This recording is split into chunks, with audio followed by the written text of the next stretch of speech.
Hello everyone, welcome back to Keksu Study. Today we are going to learn about two very important cell organelles, mitochondria and lysosomes. These tiny structures inside the cell play a huge role in keeping us alive and healthy. तो सबसे पहले बात करेंगे हम mitochondria की। ये मैं आपको यहाँ स्ट्रक्चर दिखा रही हूँ माइटोकॉन्ड्रिया का। जो सिंगल होते हैं उन्हें हम बोलते हैं माइटोकॉन्ड्रियन। ठीक है। माइटोकॉन्ड्रिया क्या है? ये डबल मेम्ब्रेन सेल ऑर्गेनेलीज होते हैं। तो चलिए पहले इसका स्ट्रक्चर देखते हैं। डबल मेम्ब्रेन है, एक इसमें आउटर मेम्ब्रेन होता है और एक इनर मेम्ब्रेन होता है। देखो ये आउटर मेम्ब्रेन है और ये क्या है? ये सारा जो दिखा रखा है ये इनर मेम्ब्रेन है। क्लियर? अब जो ये फिंगर लाइक प्रोजेक्शंस जो दिखाए हुए हैं इनर मेम्ब्रेन के, फिंगर लाइक शेप्स जो है, ये फोल्डेड पार्ट जो है, इसको हम क्या बोलते हैं? फिंगर लाइक प्रोजेक्शंस को क्रिस्टे बोलते हैं। ठीक है। इसके अंदर फिर क्या है? डीएनए है। इंटर मेम्ब्रेन स्पेस क्या है? जो आउटर मेम्ब्रेन और इनर मेम्ब्रेन के बीच का जो स्पेस है, ये इधर, ये क्या है? सारा ये इंटर मेम्ब्रेन स्पेस है। फिर इसमें हमने राइबोसोम्स भी दिख रहे हैं इसके अंदर हमें।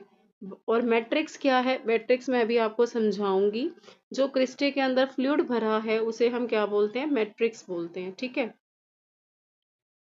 देखो यहाँ पढ़ते हैं, ये मैंने नोट्स की तरह लिखे हैं। माइटोकॉन्ड्रिया क्या है? डबल मेम्ब्रेन ऑर्गेनेलीज है। They are often called the powerhouse of the cell. Mitochondria को हम और किस नाम से जानते हैं? इसे हम powerhouse of the cell भी बोलते हैं, energy currency of the cell भी बोलते हैं। ठीक है। Because they release energy through respiration. ये क्या करते हैं? माइटोकॉन्ड्रिया एनर्जी को रिलीज करने का काम करते हैं रेस्पिरेशन के थ्रू। जो भी फूड हम खाते हैं उसका क्या होता है बेटा? ऑक्सीडेशन होता है। और वो किसकी हेल्प से होता है? एंजाइम्स की हेल्प से। जो हमने फूड लिया उस फूड का ऑक्सीडेशन होगा और वो फूड किस में टूटेगा? फिर कार्बन डाइऑक्साइड बनेगा, वाटर बनेगा और एनर्जी बनेगी। तो ये काम कहाँ हो रहा है? ये माइटोकॉन्ड्रिया में हो रहा है। कौन कर रहे हैं इसको? माइटोकॉन्ड्रिया कर रहे हैं। ठीक है। इसी प्रोसेस को हम क्या बोलते हैं? रेस्पिरेशन। उसके बाद है it's outer membrane is smooth, acts like a protective cover. इसकी डबल मेम्ब्रेन ऑर्गेनेली है ये। जो इसकी आउटर मेम्ब्रेन है वो कैसे काम करती है? एक प्रोटेक्टिव कवरिंग की तरह काम करती है।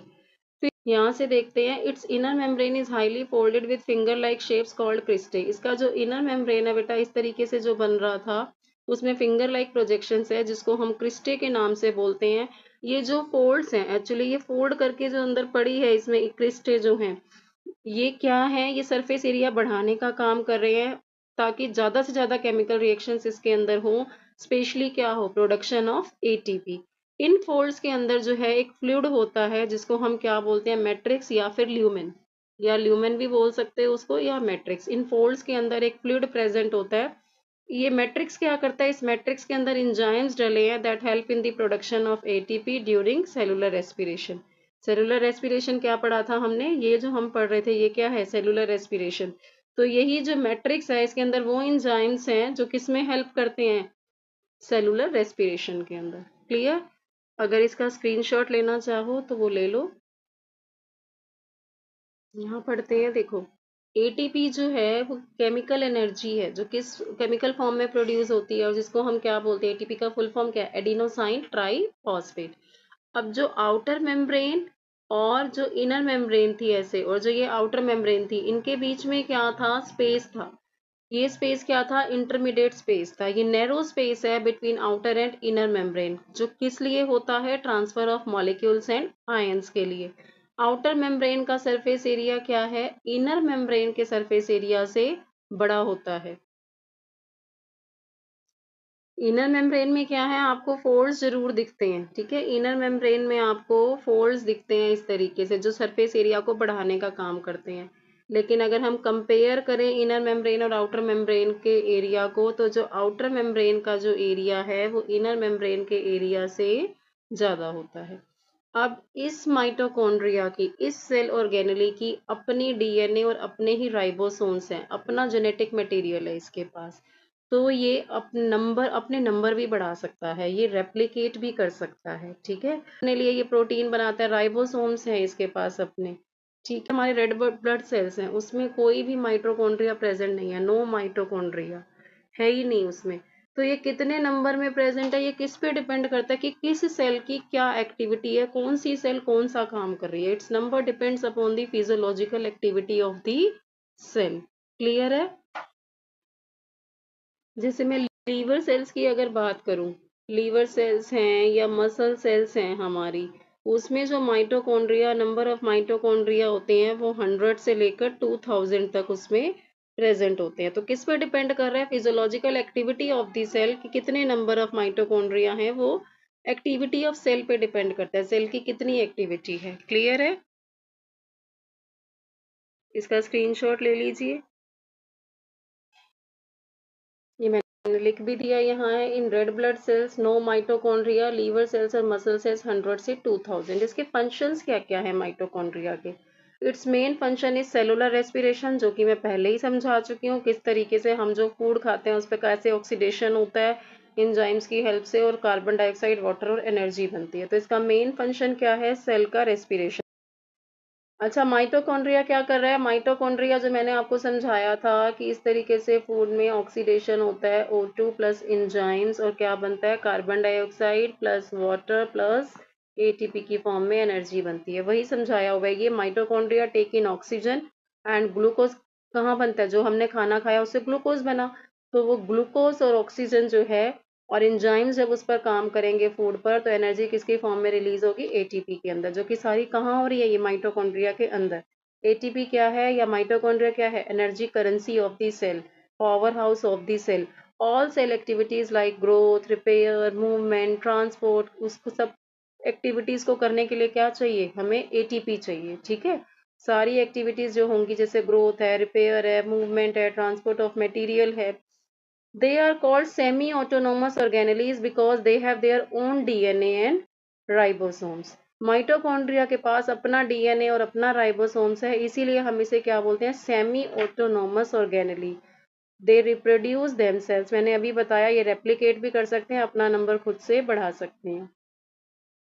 जैसे इलेक्ट्रिसिटी है वो क्या करती है? हमारे सारे होम अप्लायंसेस को चलाने का काम करती है। इसी तरीके से जो एटीपी है, एटीपी क्या करेगी? ATP runs all the machinery inside a cell.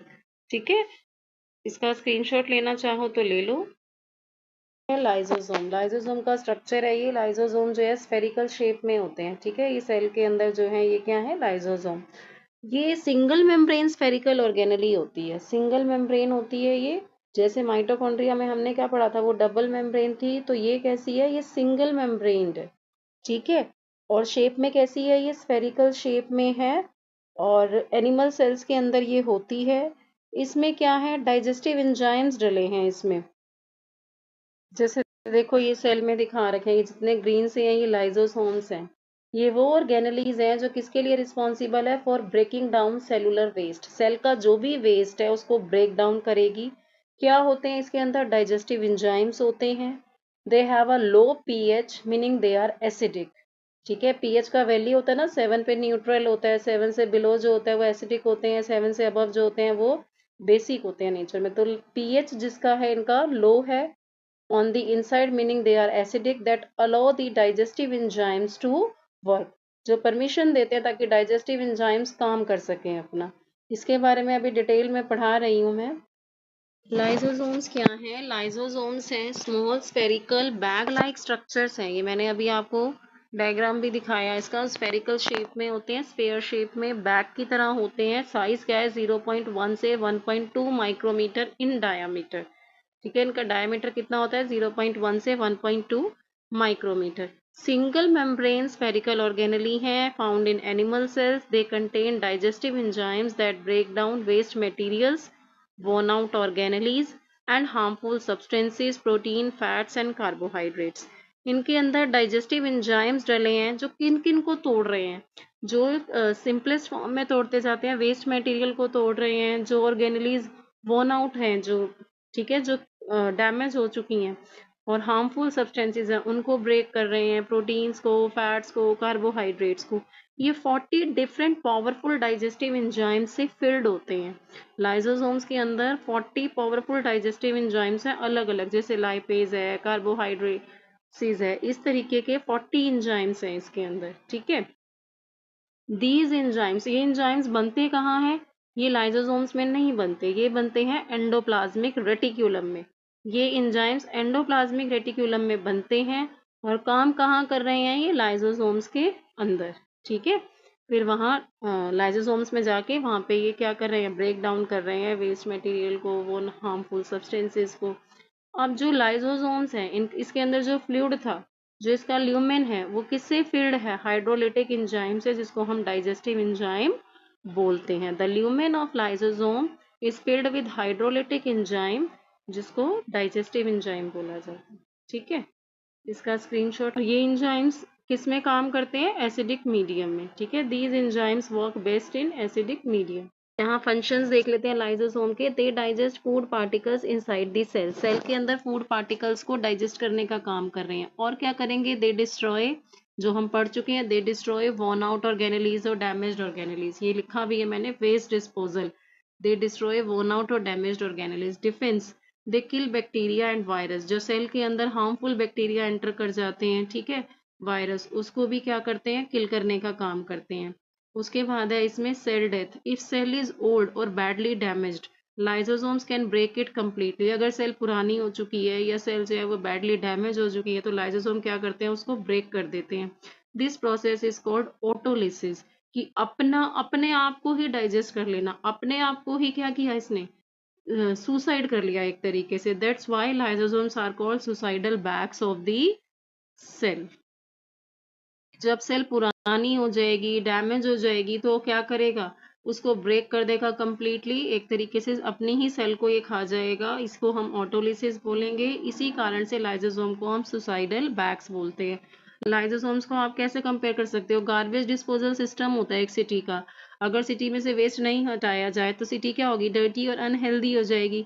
इसी तरीके से अगर लाइसोसोम्स अपना काम नहीं करेगा प्रॉपरली, तो हमारे सेल्स भी क्या होंगे, हमारे सेल्स में सारा टॉक्सिक मटेरियल भर जाएगा, सब पॉइजनस हो जाएंगी हमारी सेल, ठीक है, और हम सरवाइव नहीं कर पाएंगे। ये क्लीन करती हैं हमारे सेल को, जो भी फॉरेन मटेरियल आ जाते हैं। लाइसोसोम्स क्या करती हैं, क्लीन करती हैं हमारी सेल को, जो भी फॉरेन मटेरियल आ जाता है। फॉरेन मटेरियल मींस बाहर से अगर कोई बैक्टीरिया आ जाता है, वायरस आ जाता है, कोई भी फॉरेन मटेरियल है, तो उसको क्या करेंगी, ये किल करेंगी। इनके अंदर हाइड्रोलिटिक एंजाइम है, तो दे विल किल और ब्रेकिंग, या उसको स्मॉल पीसेस में तोड़ देंगी और फिर उसको क्या करेंगी, किल कर देंगी। क्लियर है? If you enjoyed this explanation, don't forget to like this video, share it with your friends and subscribe to Keksu Study for more clear science lessons. Thank you for watching my video.